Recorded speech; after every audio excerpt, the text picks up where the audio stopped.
Welcome once again to Vic Akers Wonderland. I am your host, Matt, and I am joined by someone who is out of this world in Lottie. How are you? Yeah, I'm good. I mean, I'm ready to get stuck into these final group stages.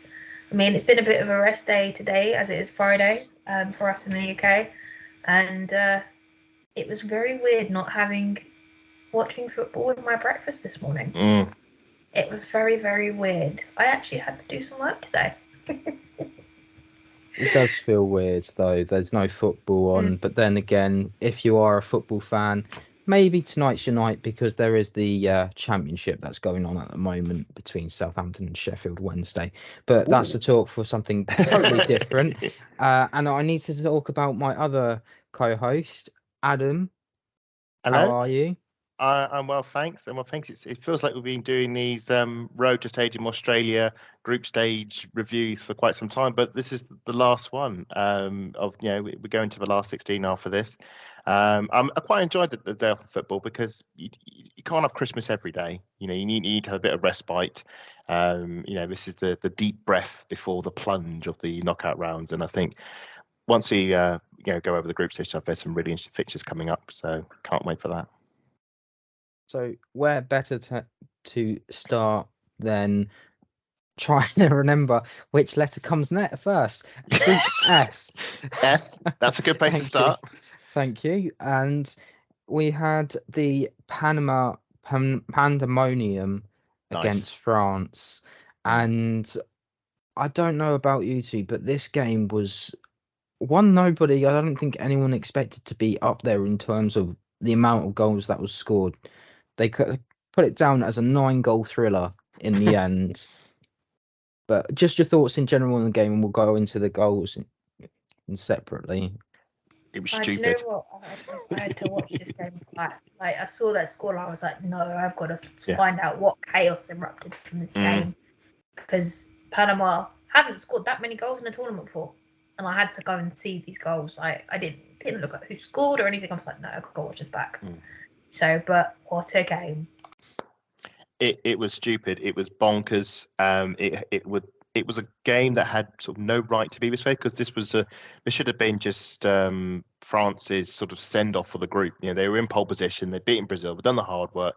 This was like the equivalent of us when we played China in our group, but it wasn't. I mean, Panama scored their first ever Women's World Cup goal after 2 minutes. So when I saw that come up on my phone, I was like, that did raise an Ancelotti eyebrow. That was okay. Well, there's been a few, wobbly results, as we will discuss, later in the pod. You think surely this isn't going to be one of them, and it wasn't, and then sort of the inevitable happened. But no, it was great entertainment, and as impressive as the French attack is, the fact that Panama got 3 goals in. I mean, though looking into the knockout rounds, that's not a secure backline, and I think other teams may fancy their chances now. But fair play to Panama. I mean, if you're going to go out, at least go out in some style, and they certainly did. Oh, absolutely. I mean, I just can't get my head around that Marta goal. I really can't get my head around it. It just. But we'll let Matt. We'll get into that in a second, because I know Matt's itching to go through the goals of this game, because it's a 9-goal thriller. Yeah, sounds like we're doing a boxing match. The thriller in Manila. Thank you. There you go. Rhymes with vanilla. Thriller in Manila. There you go. Thank you. But yes, it all started. I don't think anyone expected Panama, as Adam has mentioned, to score against France, the mighty France, however you want to cozy up in this. France top of the group at this time, and then to give away a free kick, Cox steps up 2 minutes in and goes straight into the back of the net, 1-0 up, and at that moment in time you think, oh, France could be in trouble here, because there's an opportunity there that they might not make it through. It was fascinatingly poised because at the same time Jamaica were playing Brazil, and that's the kind of goal you need to throw the pigeon amongst the cats, cat amongst the pigeons. And the goal itself was superb because the amount of times you hear commentators say, "Oh, the ball moved in the air," and you watch it and well, of course the ball moves in the air. If it wasn't moving in the air, it would just be stuck stationary and wouldn't be moving at all. But this really did move in the air. It went up, it went down, it went left, it went right. It was going one way, bent the other, it went up. It was incredible. The trajectory on the ball, I don't know how they do it. I still don't know how they you colour football in that manner, but the trajectory of it was unreal. And Perra McGinn is a very good goalkeeper.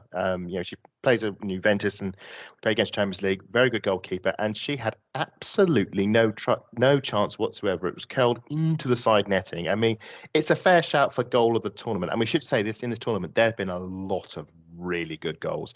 Really good. Yeah, we did actually hit the 100 mark over this last part of the group stages. Yeah, but that goal is I mean, if it's not best goal tournament, it's certainly the best free kick of the tournament. I mean, from that range, you're thinking dink it in the box, don't go for goal. But the pace, the trajectory, it was unbelievable, and it was just like, right, okay, we're in for a chaotic game. I can't wait. Let's go for it. And chaos ensued. As Adam has mentioned, chaos did ensue. It didn't last long though. That lead, 22 minutes on the clock, and Panama go and score. Decide, you know what? I'm not going to clear this properly. I'm going to put it in the back of the net. Fortunate deflection as Lacroix. I believe I'm saying that completely wrong, so I do apologise to the people of France. Basically, she's gone to head it down, and the defender's gone to clear it, and for whatever reason, she's decided to volley it into her own net. A bit of a miss kick, if I'm honest, but it brought France level, and it was just felt like some sort of normality came into the game. Yeah, it felt for 20 minutes it was a dream. And then after that, reality kicked in. And I think that I don't know who the defender was that miskicked it, but I think she's lucky in that A, it didn't go down as an own goal. It was down as a France attacker. And B, if it was an own goal, it wasn't the best own goal of the day. That honour goes to somebody else, which we'll get to later, with a superb effort. But yeah, like the moment that was in, that was the moment we all just go, right, okay, back to reality then. It was a fun 20 minutes when we could dare to dream. As it turns out, the dream was in another game, a game which we'll get to. But no, it was sort of, back to reality after that. It's normal service resumed, and France just took off after that. No, absolutely. I mean, just after that, Diani found her shooting boots finally.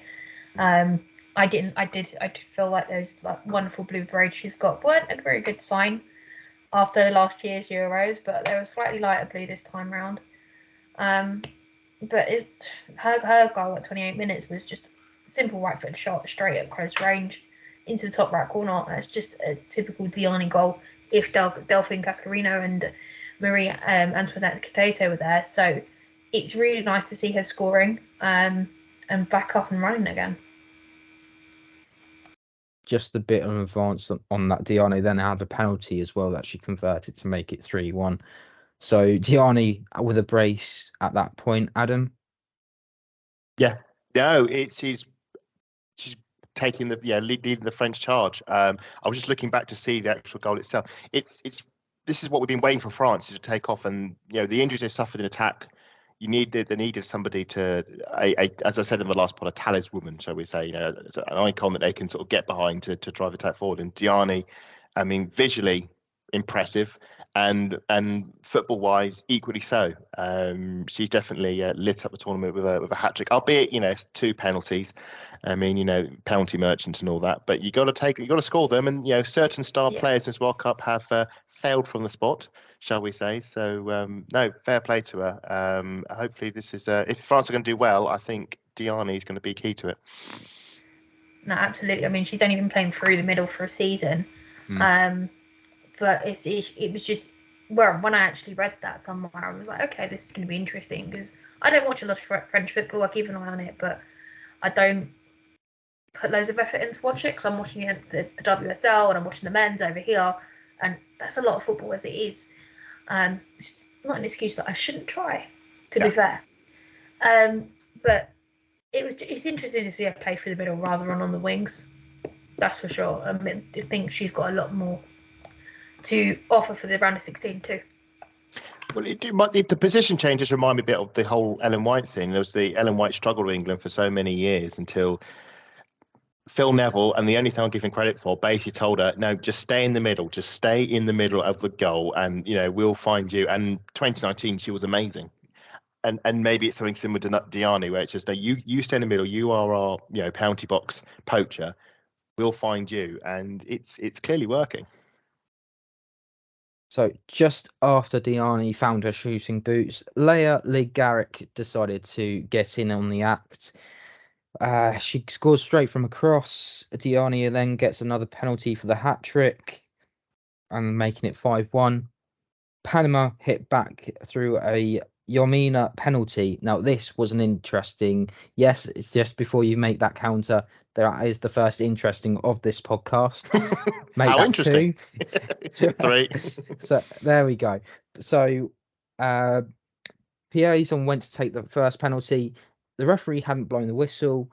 She she ran up, she smashed it into the top corner. She was then told that she had to do it again. She goes and does it again, scores Panama's second goal of a World Cup.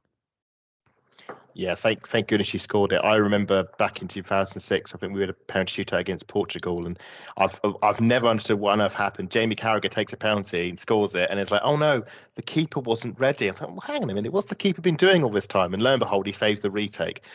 Thankfully, in this case, Panama did score. It would have been travesty if due to a weird, technicality of keeper not ready, ref not ready, wrist not blown, the chance was spurned, and you could see how much it meant to Panama. They knew they were out. They knew they were going home.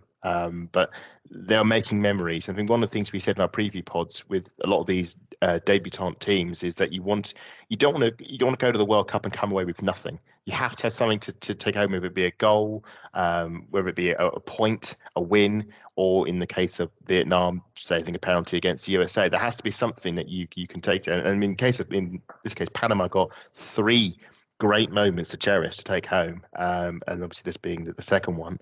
And it was in vain, but you could see what it meant to them. It was quite beautiful to watch, really.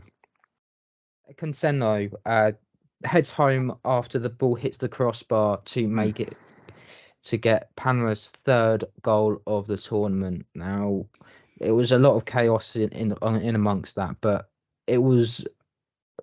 Would you say that goal sort of summed up the game? No, most definitely. I mean, it was very close range. It ended up in the bottom left corner after the set piece situation. It was awarded after VAR review. For me, it was on. It didn't need that VAR review, but there was so much chaos. I get why they did it. But it was just every celebration, every goal that Panama did get. It was just magic to them, and it's those moments that they won't ever forget. I mean, it's their first three goals in the whole tournament. That's the game they won't forget, ever. Yeah. Now, it would have been a travesty if VAR had ruled it out. Obviously, I know VAR is not some sort of evil sort of manipulator from behind the scenes. It's not been that bad this tournament, though. You've got to be totally honest. It's not a lot of decisions that I've disagreed with, although there was maybe one Australian goal I thought was offside from the angle that we saw it at. Yeah. And it wasn't. It was onside by like an arm, a forearm, literally. So it hasn't actually been that bad. Whereas where you watch the English domestic men's league, it's terrible. Sit there and it's awful. I think maybe having a mixed panel on the VAR room is the way forward. Well, I was saying sometimes it does feel like VAR is basically just a man in a chair like an emperor, just going yay or nay on a whim. But I mean, in this situation, thankfully, it was yay for Panama. I mean, I love the semi-auto offside and the line the wall thing. I think it's absolutely fantastic. And thankfully, they were onside and it was a goal. You get to 5-3, and I'm thinking, surely not. I mean, at that point, it was 3 minutes to go. I mean, there wasn't enough time, sadly, for them to get any more. But you did wonder how far maybe they could push it. As it was, that was as far as it got. I think if it had finished 5-3, I think there would have been a.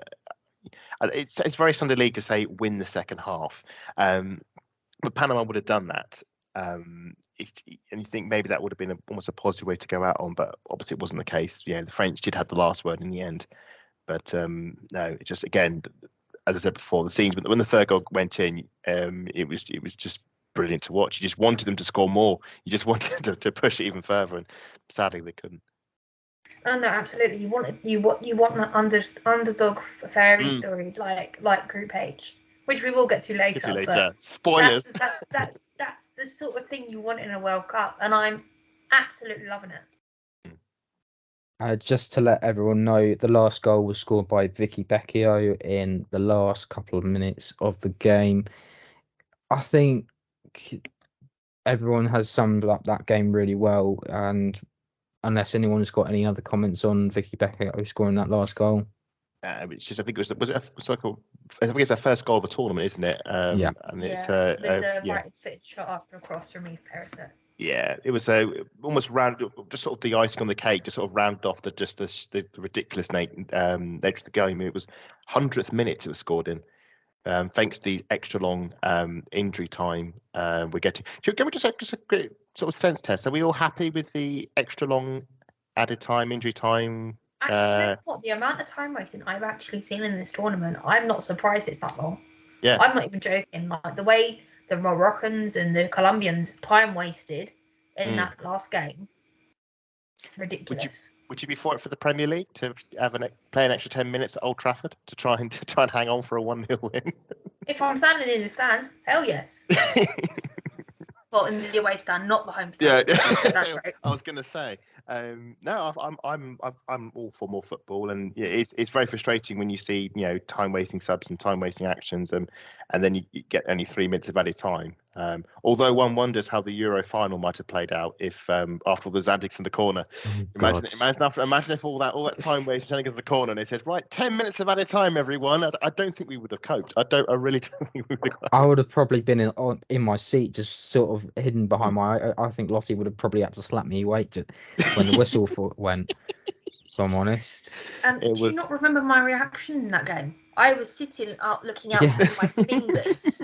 I was stressed out.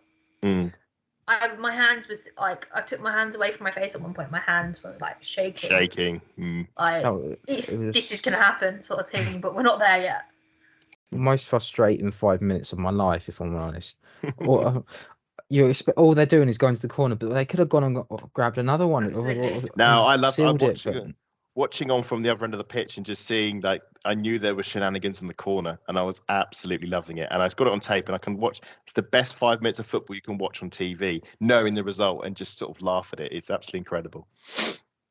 So just before we wrap up this group, Brazil faced Jamaica. It ended 0-0. I don't know if any of you've got any moments that you'd like to pick out from this game at all. I think for me, it's not even during the game. It was the pre-match interview with Marta. It was really emotional, and it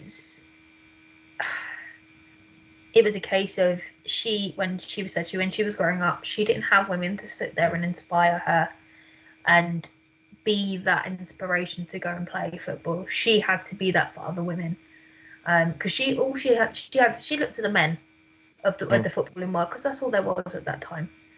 And I think the most powerful thing during that whole speech, if you haven't seen it, I do recommend going and listening to it after this pod. This is not the end, this is just the beginning. And from there, there's also this picture of Carolyn, Ari Borges, and Dabina. They were walking alongside, hand in hand, as little kids with an adult Marta. And then you've got the picture above it. It's all of them running on the pitch together. So for Brazil, I just feel, although it is the end for her, it's just the start. Because if you look across that team, there's massive talent in there. And I can't wait to see what Brazil bring on the next World Cup. I think also for me, it's the conversation. You see Bunny Shaw at the end go down and just stand there stretch out with her arms out, knowing that they've qualified. First time they can't against Brazil, they haven't let any goals in, and that picture for me will be forever iconic because she knows what she's done. Although I do want to call her out on, she needs to start getting them goals. Then, She needs yeah. to get them goals, and I know someone who does tune into the show, Mobo Guna, he will agree with me on this one. Although I will be supporting the other team in the next round. She also needs better acting lessons. I've seen better performances dear. from Alicia Lehman. Right. Well, and also, massive shout out to Drew Spence. Is it Drew? No, Becky Spencer. Yeah, the goalkeeper. Becky Spencer. What a game she had, Adam. Didn't she? No, top. I mean, it feels a bit bad, talking about a Spurs keeper. Although she used to play for Arsenal as well back in the day. But yeah, incredible to keep out the Brazil team. Actually, boys, I've got a question for you. Why can't she do that at Tottenham? Why can't she what? Why can't she do that at Tottenham? Well, from Chelsea to go to Tottenham. That's one of life's great mysteries. Like, why can Beth England? Why is Beth England, all the great players play rubbish at Spurs, and then Manu Ibuchi plays rubbish at Spurs? And anyway, that's another argument for another podcast for another time. It's a complete myth and unsolvable mystery. Let's leave it at that. It's very bizarre. My thing with Marta is it's about legacy, and I think what we're seeing is, and I think this applies to Canada as well, is they've had these titans, these giant of women's football, and it's what happens next. And we've seen with England, we had Kelly Smith. Kelly Smith was our leader, and she retired. And England have actually, and this is not because saying Kelly Smith was holding her back or anything, it's a nonsense, but it's clear that England have improved beyond her, and we've gone on and won the Euros, and a lot of the talent now say, for England, my idol growing up, it was Kelly Smith. And it's important that for the teams, whether with Canada, with Christian Sinclair, with Brazil, like Marta, is that they don't tarnish and waste, because they are the idols for the next generation. And we're seeing with Canada what's happening to them at the moment, which is really worrying with their FA and the funding. And Brazil now, going out of the group stage, something that hasn't happened since 1995.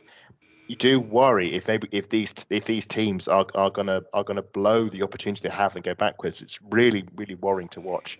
And I don't blame Marta for being so upset, because I do fear for Brazil. I mean, they're the Copa Canada gold medal winners in Japan, and Brazil the Copa Libertadores? What is it, the Copa America? No, it's Copa America, yeah. Copa America. The women's, yeah. They and then they come to the World Cup, and they've really badly underperformed. It's criminal. You need to remember that Marta is coming back from an ACL. She was in that team last summer, and she's coming back from an ACL, and she's so key to that team. And as you said, my biggest fear for them is they're going to regress because she's not there. Yeah, but you can't be in a team which your best player is. Who is going there? Oh no, absolutely. I mean, you can't have a 40-year-old or 38-year-old as a key player. Absolutely not. But she was, because she is one of the greatest players in women's football. End of story. Yeah. You can't tell me otherwise. Oh, but 100%. You've got to ask who's going to take her role on, who's going to fill those massive boots, because they've got a heavy job on their hand. We've seen glimpses of the talent that's coming through in Ari Borges, Caroline. We've seen it, but it's a question of what next for them, I think. Sorry, Matt. I think also I've got to say the save of the game was that the Andressa corner. It went in, mad scramble. Is it Biazaneta? She sends it towards goal. Becky Spence just grabs that ball and protects it like it's a newborn baby. It's just absolutely brilliant. And then the whistle goes. You see Bunny Shaw's celebration. But I think one thing that is very clear from this game to the Jamaican FA, you need to back this team. Where is that money gone that they qualified for? What is going on? Because this is not acceptable. They have got through. They've played 3 group games. They've qualified. They deserve that money. They need backing, and they need the investment for the future. It's also. I just want, before we wrap up, I just want to say their statistics in this group are absolutely incredible. No goals conceded and 1 goal scored. I mean I don't want to say like bare minimum. Don't forget their red card. And had a red card. Yes, Bunny Shaw got sent off. But I mean, to go through on that record. I mean, defensively. I mean, if they keep that together, that's just unreal. Especially keeping out France and Brazil. We've got some of the best forwards, going in the world. But yeah, to go through, get out of a group and only score 1 goal is, for me, bonkers. And fair play to Jamaica for doing it. I can't wait to see them in the next round. See how far they can push it. And yeah, like I said, if Bunny Shaw can get some goals, that'll be even better. So just quickly as we wrapping up, huge shout out to Bob Marley's daughter, who's the reason why the Reggae Girls have gotten so far. But it does mean we have lost the legendary Brazil team that I was so looking forward to seeing more of in this tournament. It does mean that France have gone through as well, but we've also lost a debutant in Panama. But there's more coming up in just a second. Williams, Smith, Charlie Watson, Smith might go alone, Smith might do it again, it's Johnny Smith second, and England lead.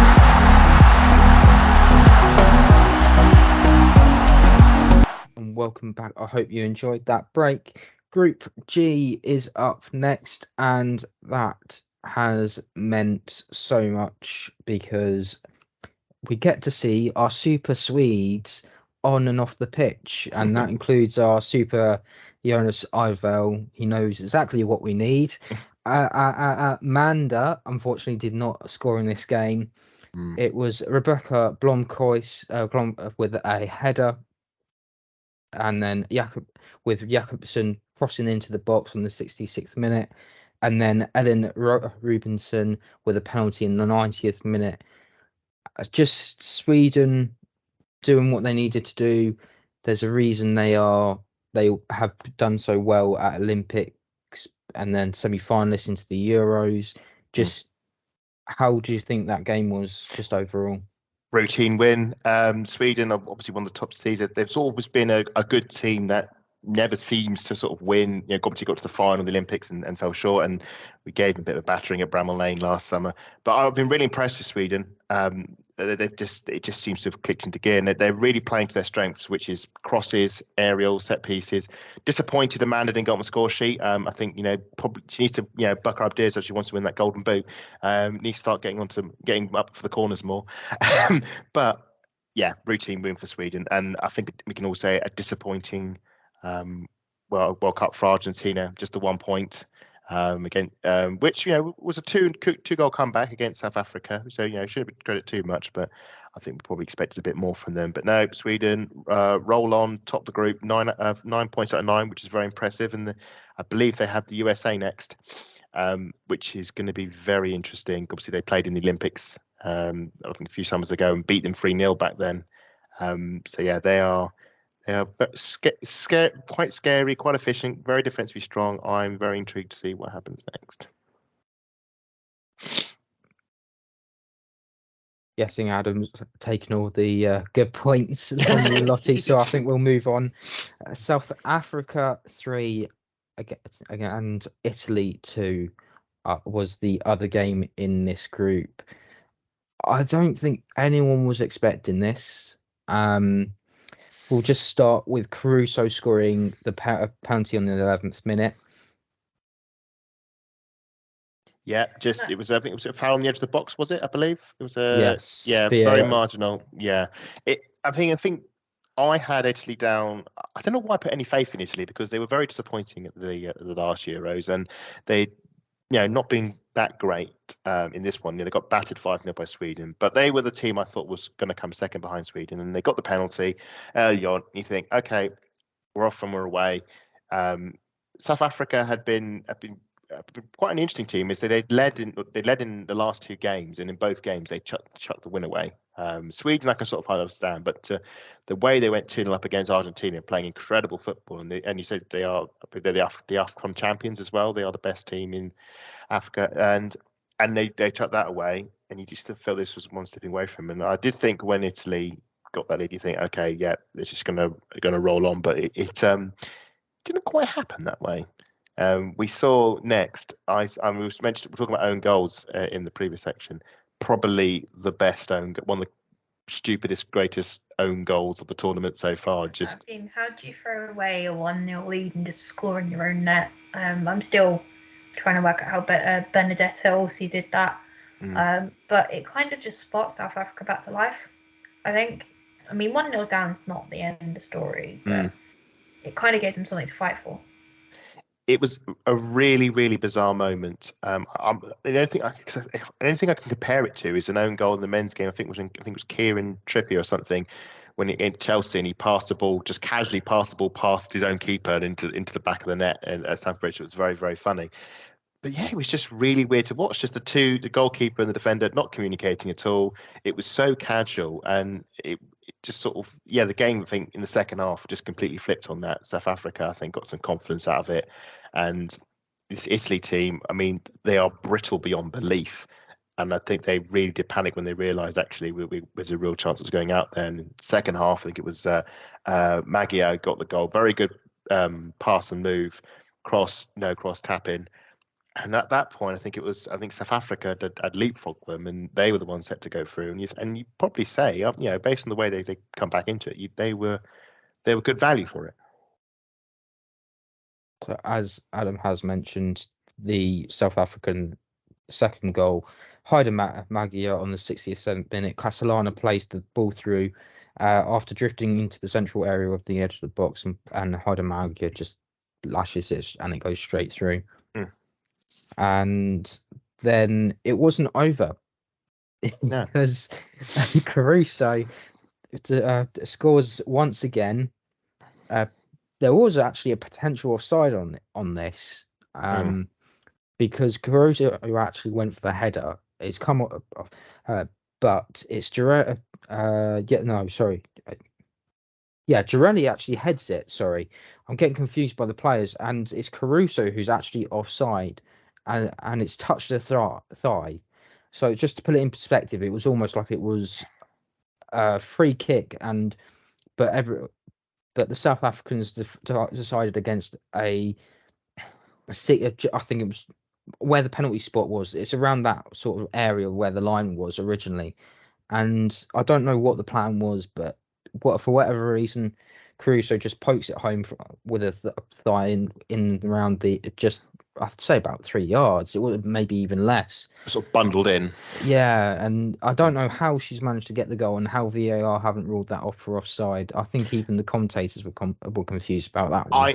I've only seen the highlights of this one, so I didn't get to see the cool, virtual simulation of it. But there has been plenty of situations when with the camera angles, it looks like it's offside, and it turns out it wasn't. And we can only assume that there hasn't been an official who's forgotten to draw lines back in the AR room, or forgotten to turn the simulation. It's a bit like one of the Australian goals that I mentioned earlier. It looks offside from where you're watching on the camera view, but probably when you go onside, you look at the lines, and it was probably on.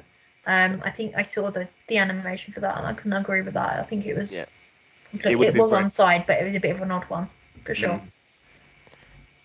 And at that point, you're thinking, Italy back in the game. They're the ones in the control now because they only needed a draw to go through, and then they had from what I've seen, they had a gilt-edged chance. They should have won the game. They had a moment. I think it was a low cross for them, and all the striker has to do is just tuck it home, and they kick it straight at the keeper. And you just think, is that lack of confidence? Is that panic, rushed finishing?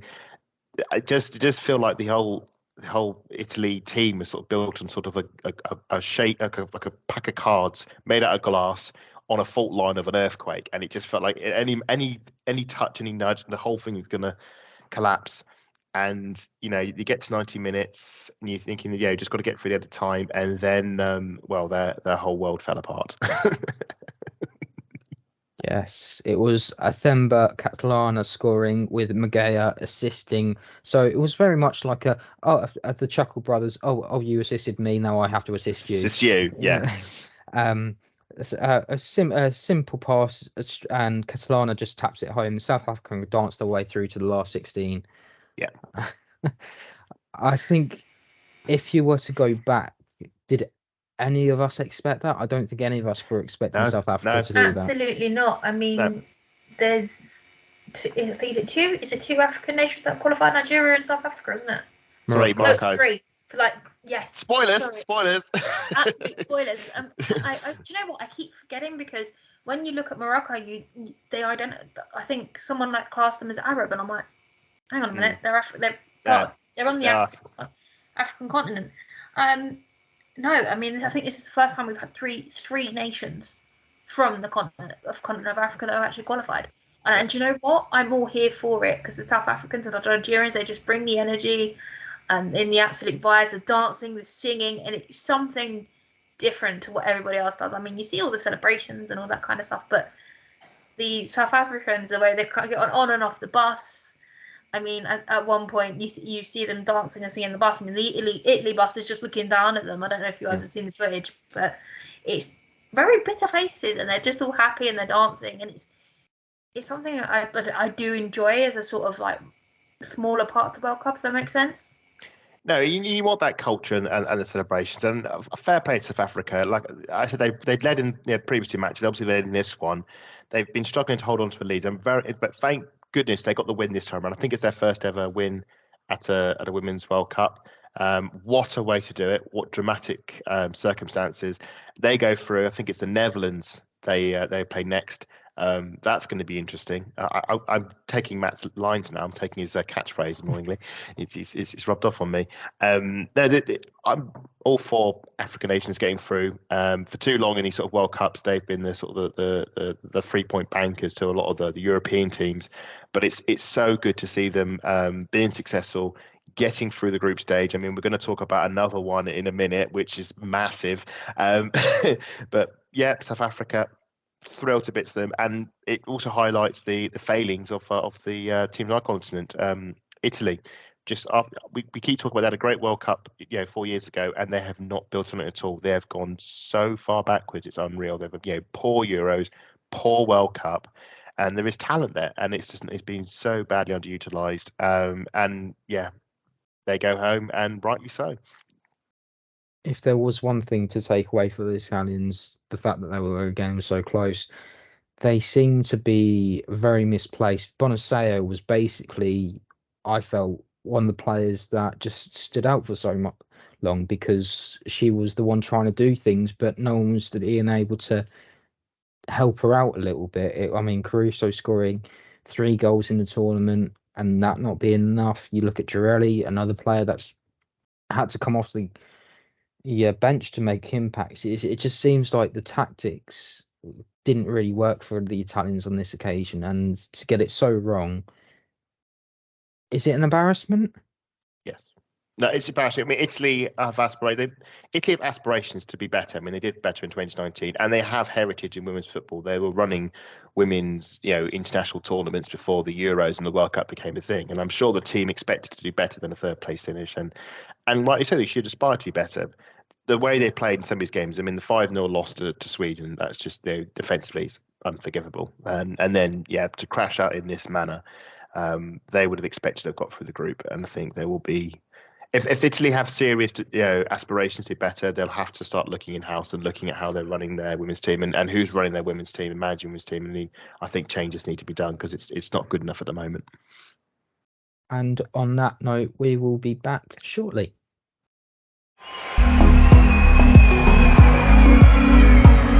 Goalwood, and it's in, and England are off and running in the 2011 World Cup.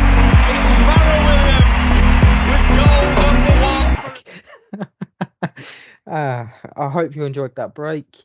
So, Group H is up. First of all, we will talk about Morocco versus Colombia, and to put it into the terms of Lottie's shirt, because it is out of this world.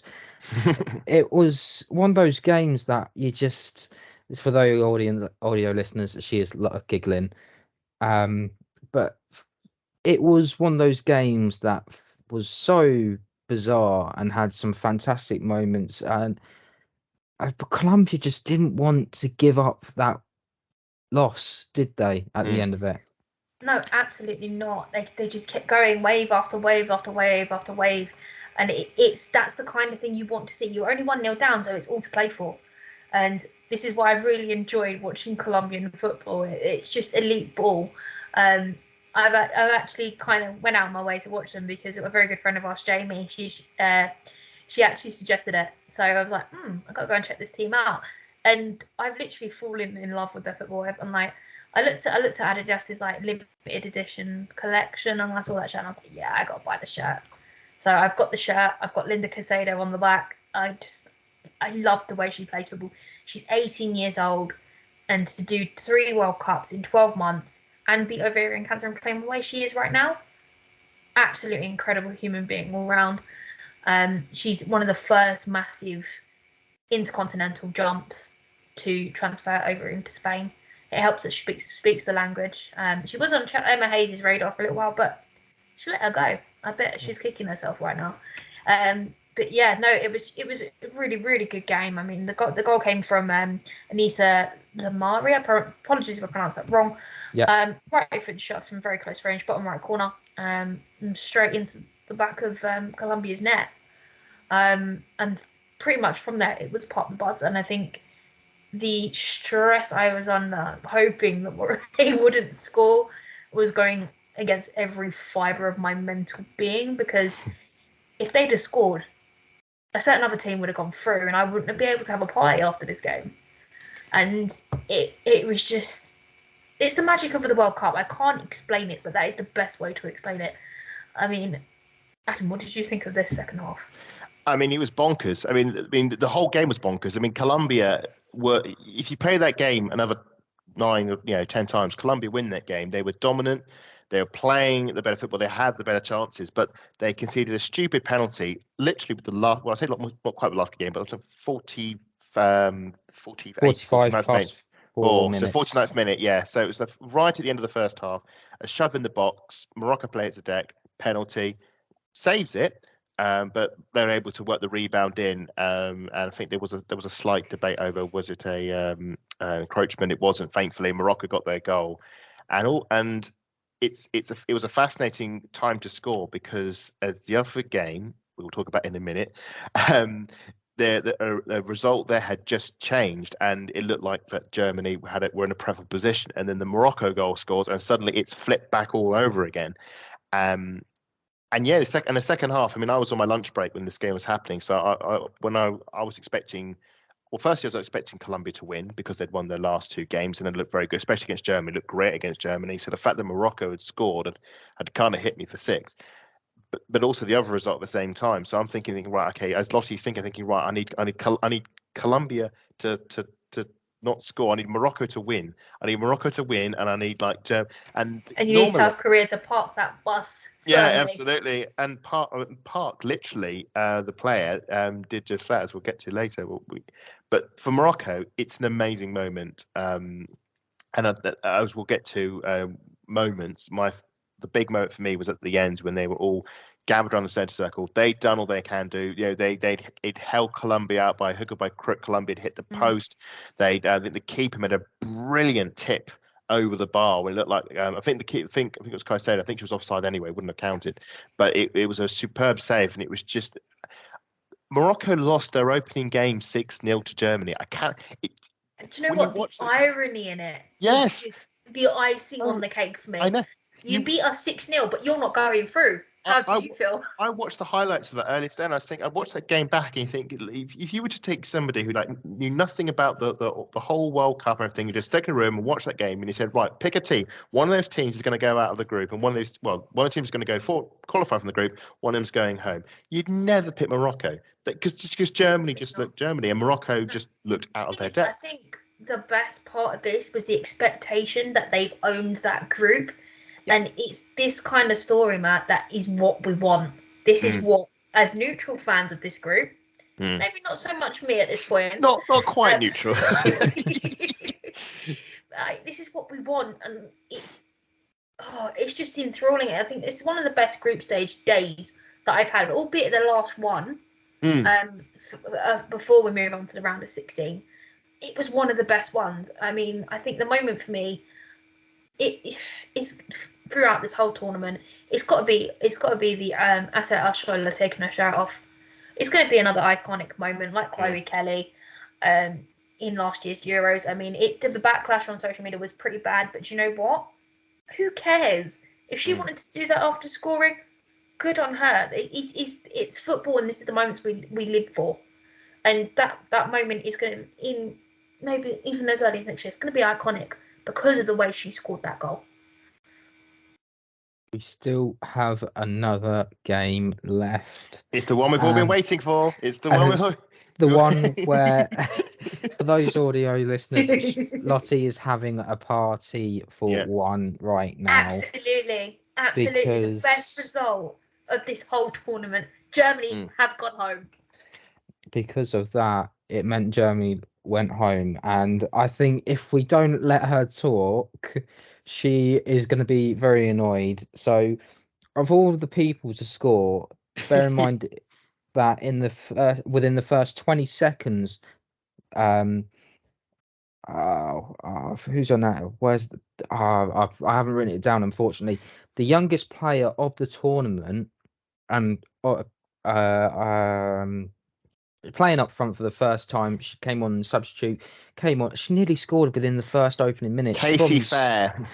Thank you. I do have it written down as well, which is even more annoying. Written right in front of me. Third minute. I'll save your blushes, Matt. Yes, Casey Fair bursts through, tucks it past the keeper, hits the post. I think it's even tipped onto the post. Yeah, you think you got to take those chances when they come about, and you're certainly not within the next 3 minutes. You're not going to get another clear-cut chance at the German defence because hang on a minute, 6 minutes though. Cheriso came through, right footed shot at centre of box, through to the bottom left corner, and it was a nice, really nice through ball from Lee Yong-ju. The patience from them this early in the game was absolutely brilliant, and then to absolutely grab the opportunity by the balls, the horn of the ball. Horns. Yeah, exactly.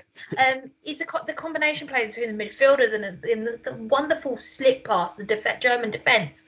It's like, what are you doing? You look at those two centre backs and you question, like, what are you doing with the amount of experience you do have? Why is this player slipping through? And I'm glad she did. Don't get me wrong, but if you're taking my anti-German bias out of this conversation, you've got to ask a lot of questions because Korea haven't exactly lit up this tournament. I think, Adam, you asked last time, like, has it been a disappointment for South Korea? Not anymore. No. Absolutely not. This is especially after sending the Germans home. Yeah. But again, the finish is just absolutely, it's a nice little finish. Let's put it that way. The finish is called, like I said, it's a cold, ruthless finish that a German player would be proud of. Up until that point, it said the wrong way. But for South Korea, they'd lost. I think it was lost both their games and hadn't scored a goal. I think they lost 1-0 to Morocco, lost 2-0 to Colombia. And I was actually watching our previous shows back because I was actually hosting this particular one. I predicted Germany to win.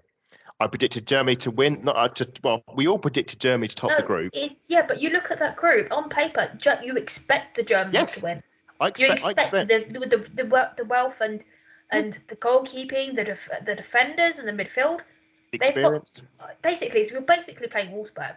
Let's be serious. And we know, as Arsenal fans, we know how tough Wolfsburg are. We know what Alexandra Pop is like, and we did feel that. Although Jen Beattie did knock her out a bit, down a peg or two, but back to the international football, we know what to expect. We see the likes of Bayern Munich, we see the likes of Wolfsburg in the Champions League, and we know Wolfsburg are a really tough team to beat. They came second to Barcelona this year, and for some reason, for me, I feel like something didn't trigger right to get their tournament starting. Like, they looked good against Morocco, but then it went downhill. The Colombians beat them. The Colombians rattled them. Result of the group. It was.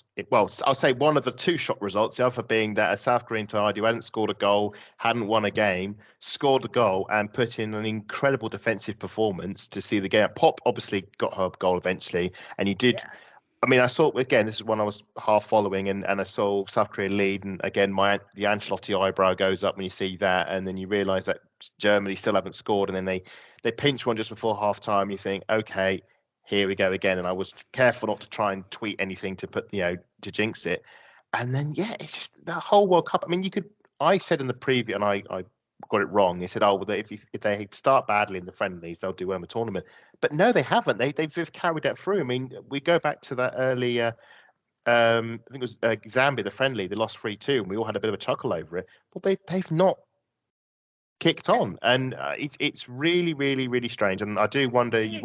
If you go back to the post-Morocco pod, we did thought that was corrected, but clearly not. No. No, because no. that 6-0 win was meant to be the statement, and I do put that in speech marks. The statement: we are here, we have arrived, we are here to compete. But it's kind of just gone downhill for them, Matt, hasn't it? Yeah, it just goes to show that this World Cup's a marathon, not a sprint. And I think Germany needed a quick fix, and they were like, "Oh, thank God we've got Morocco for our first game of the World Cup, because it means that we've got something to build on, and we don't have to deal with not Colombia or South Korea at the moment." They would have thought Morocco would have been the weakest link going in, although I would have probably said, just due to the Arnold Clark performance of Korea, I would have probably said Korea were the worst team in that group.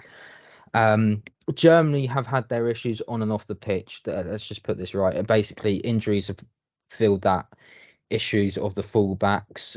So essentially, they're playing 4 centre backs instead of proper fullbacks. Speaking on this, we haven't touched on the one that usually comes up with goals for Germany. We don't know whether or not this will be her last World Cup. We don't know if she'll carry on afterwards at the moment. Pop does score. It's from a cross. I'm assuming it's Huth, because I'm watching it back. I couldn't. The commentator doesn't say who. Yeah, no, it's Huth. Huth cross. It's definitely Huth. Only Huth cross. It's just typical Pop, isn't she? She goes up and she heads it home and gets the equaliser. But then again, I think you've mentioned it a bit earlier, that Pop did score in the second half, but she was offside, and rightly so. Yeah. This is the first time Germany haven't qualified, so I don't know what's going to happen next, and I think that's the big question mark. Do they go and sack the manager? I remember talking to Andreas on this, and he said, "Does the manager go?" That's the massive question for Germany right now. I can't remember who's in charge of Germany, but does that manager go? Especially after losing. Tucklenberg, isn't it? Yeah. Yes. If that's it, I did know that. I just couldn't think of the name at the time. But after losing the Euros to England, going out the group stages now, does this person deserve to be in charge of this country with all that bloody talent? Country? Crikey, that's a bit of a... Oh, you know what I mean? The team. Yeah, in that sense. Sorry, yeah. it was just football. Behave yourself. Yeah. I think that her role, her position is in serious jeopardy. I think there's an element that with the Euros, apparently pre-Euros, they were a bit shaky, and then they just sort of clicked in the tournament and ran it all the way to the final and very nearly won it. And I think if you look at the wider trend, that seems to be an isolation moment. And it seems like that was, I don't want to say fluke exactly, but the stars aligned and they got a good team through, and Pop was on fire. But it looks like that this is actually the real Germany at the moment. And they weren't. I remember we beat them easily in the Arnold Clark Cup 2 years ago. We beat them in the Euros. Now they can't even get out the group. This is so un-German to not even be able to get out the group of a tournament. Women's football, shall we say? Obviously, with the men's, it's slightly different. It's become a bit of a habit for them, which is quite nice. But their women's team, this is a very bad first for them, especially one that we associate with greatness. And I wouldn't be surprised if there was a change. So that's definitely something to keep an eye on. That the fallout will be interesting. It's also worth watching Alexandra Pop in the interviews trying to compute the fact that Germany have gone out and she can't, and she's just like, we don't know. I can't compute this. I don't understand. How has this happened? We have no idea, because they don't do this. It's going to be interesting to see the fallout. But it's also the fallout will be really interesting. I think there's one picture of Pop screaming her head off and how literally livid, and I think that's, for me, sums up. I think a lot of people have been using it. It sums up the whole team and their performance. It was frustrating, but the South Koreans had their card marked. They weren't going to go out without a point, and I think that's commendable for them, considering how the rest of their games went. Shout out to the Alex Pop selfie with the Player of the Match award. That is a picture that should be hung in the Louvre. And there's even a picture of her taking the selfie with the selfie stick, and just the absolute apathy on that player's face. It couldn't have happened to a better striker. So. Everyone's comparing between Kai Havertz and Pop now, because it's very much the same situation. But I did ask both of you separately about your moments of the group stages. Yep. So top 3, What? Let's go, Adam. What were your top 3 moments? Well, I'll pick one. My one was the moment that never happened, and that was the Portugal hit in the post. Just Saved by the post. Saved by Yeah, the post. absolutely. Just that moment when it went past the keeper, and I think we all held our breath, and we all thought that. I mean, we've seen the shocks of Brazil and Germany and Canada, but that moment you just thought, hang on a minute, this could actually happen. It's been 0-0 and it wasn't, but people still talk about it. It's like when they talk about I think there was a goal that it didn't happen, but Pele did a dummy like 1970 or something that was so good it fooled everyone, the keeper, and the shot went wide, but it was revered because the dummy was so good. And that moment there, it was just, if only it could have been, if there was one moment I could change, it'd be that. The other moment I mentioned earlier was the Moroccan team celebrating, realizing that they were through. They were through on their debut World Cup. They were through. Two wins in a group that contained Germany and same with Colombia. Definitely one of the key moments for me. And also, it's a bit of recency bias, but yeah, the Panama players celebrating those 3 goals against France. I mean, they're just. The joy on their faces. They know that hopefully they'll be back for another tournament. But for those 3 goals, those moments, and especially the free kick, that was their World Cup. Those moments. So yeah, that's my pick. Absolutely, you pinched that one for me. I mean, the technique and the inch for inch accuracy for me on that. It's not the fact the ball's gone in the net. It's the technique on the whole shot itself for me. As I mentioned earlier, Asa Oshola again taking off her football shirt. Don't see what the problem is on social media. We see it in the men's game all the time, yet no one complains about it. So why not let it be some normalcy to it? Do you know what I mean? Normalcy, yeah. And then I think the last one for me is it's got to be the South Africans. I probably mentioned this earlier in the pod. I know I have. Celebrating and the Italian team just looking out the windows in absolute livid, but they're sitting there, managers joined in and singing and dancing. Oh, before I forget, also the Jamaican manager, he tried to do a flip but he rolled over on the pitch at full time. I think that was brilliant. Absolutely. You know what, it's so odd that we've got so many different moments. I've got 4 on here that none of you have talked about. I've got Alicia Chapman swearing at the 4th official during the Canada game. Oh yes. Yeah, I heard that audio. Someone's put the audio, but FIFA have removed it already. That person got stitched up for copyright.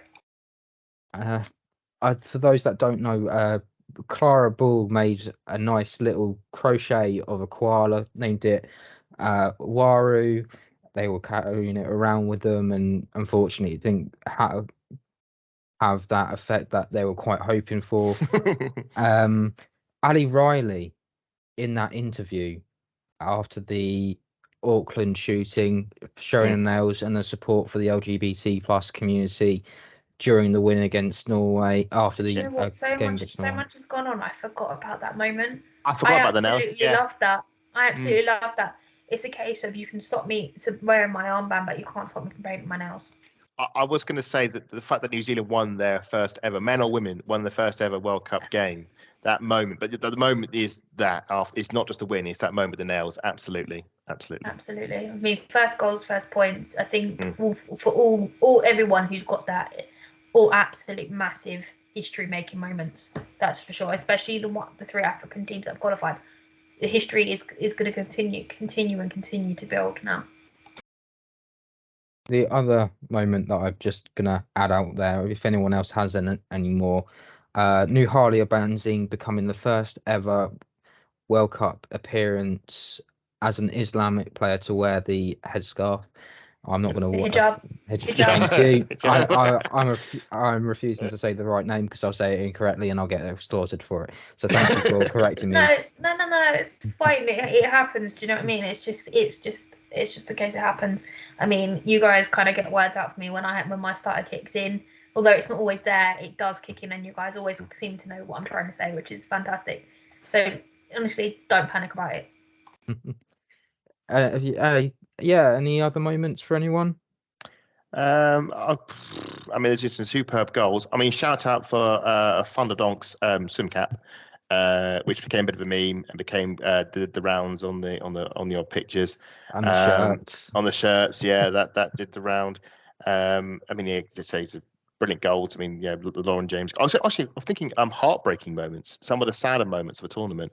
And for me, was the moment when we saw Kira Walsh go down. I mean, that will be with us until we find out the full news. But that was a real sort of moment. Wishing her all the best in her recovery. I think I'm going to add a bit of a random one in terms of England. Serena's changed her formation and who she plays where. that is one of the happier moments, and I'm more confident in this team. The fact that Serena's made that massive change the way she did, I like it. I think it's one of the better moments because we kind of know how Serena sets up. We know who to expect where. So I think that is one of the, as England fans, that is probably one of our better moments. Apart from the goals from Lauren James. Sorry. But no, well, yeah. Speaking of goals, I should say, because it was an amazing goal, but the Republic of Ireland's first ever goal at a Women's World Cup, the McCabe Olympico. Superb super technique, superb goal. But I also want to shout out to Christine Sinclair, just robbed. She made so much history, but there was one big moment that she had, and it was in her grasp, and it slipped through her fingers from the penalty spot, and never got the chance again, and neither did Marta. And I think this will be a World Cup not just remembered for these teams, but these underdogs rising up. But this is going to be a farewell to a lot of major players who have been the foundation stone of women's football for so many years. And this is their parting call. And football isn't always a fairy tale. Leo Messi got his big moment in the Qatar World Cup, but a lot of these players aren't getting their fairy tale endings. Marta didn't win a World Cup. Christine Gay isn't going to win the World Cup. Megan Rapinoe obviously hasn't won it before, but will she win it this time around? Based on the USA at the moment, you'd think maybe not. There's possibly a lot of not with the route they've got. Yeah, but we'll get onto that in the next pod. Absolutely.